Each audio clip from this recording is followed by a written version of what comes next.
Sadisnya Sarmo pembunuh berantai di Wonogiri. Tak hanya membunuh korban, Sarmo ternyata juga menghaluskan tulang belulang korban hingga tidur dengan jasad korban.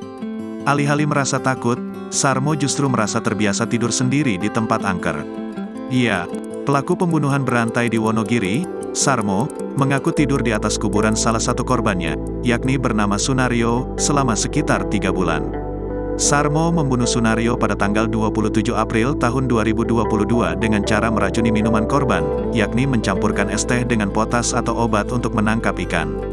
Korban kemudian dikubur oleh Sarmo di kamarnya. Sarmo, pelaku pembunuhan tersebut mengakui sempat tidur di atas jasad korbannya, Sunario, hingga 3 bulan lamanya. Seperti yang disampaikan Kapolres Wonogiri, AKBP Andi Muhammad Indra Waspada Amirullah.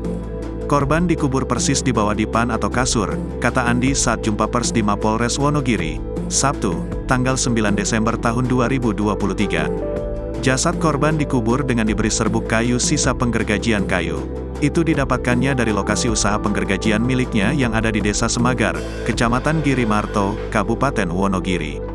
Saya sudah biasa kalau seperti itu. Maksudnya sudah biasa tidur sendiri di tempat angker, jelas Sarmo.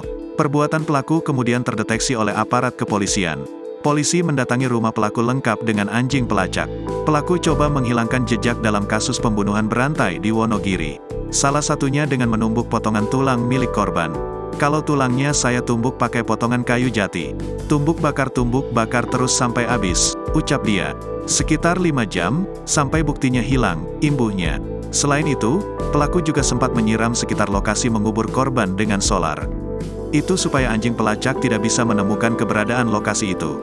Diberitakan sebelumnya, Kapolres Wonogiri AKBP Andi Muhammad Indra Waspada Amirullah mengatakan, pelaku Sarmo membunuh kedua korban pada waktu yang berbeda. Tersangka terlebih dahulu membunuh Agung Santoso pada Rabu, tanggal 24 November tahun 2021, di Gubuk Ladang Jahe di Dusun Ciman.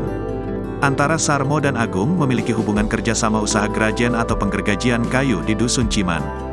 Sedangkan Sarmo membunuh Sunario pada Rabu, tanggal 27 April tahun 2022, setelah tarawih.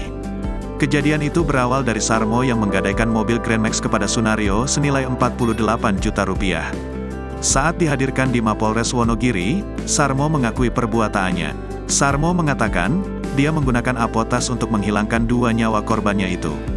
Racun itu dicampur ke minuman dan diberikan ke korban. Pak Sunario dicampur ke es teh, Pak Agung saya berikan ke botol air minum kecil, ujarnya. Download Tribun X sekarang, menghadirkan lokal menjadi Indonesia.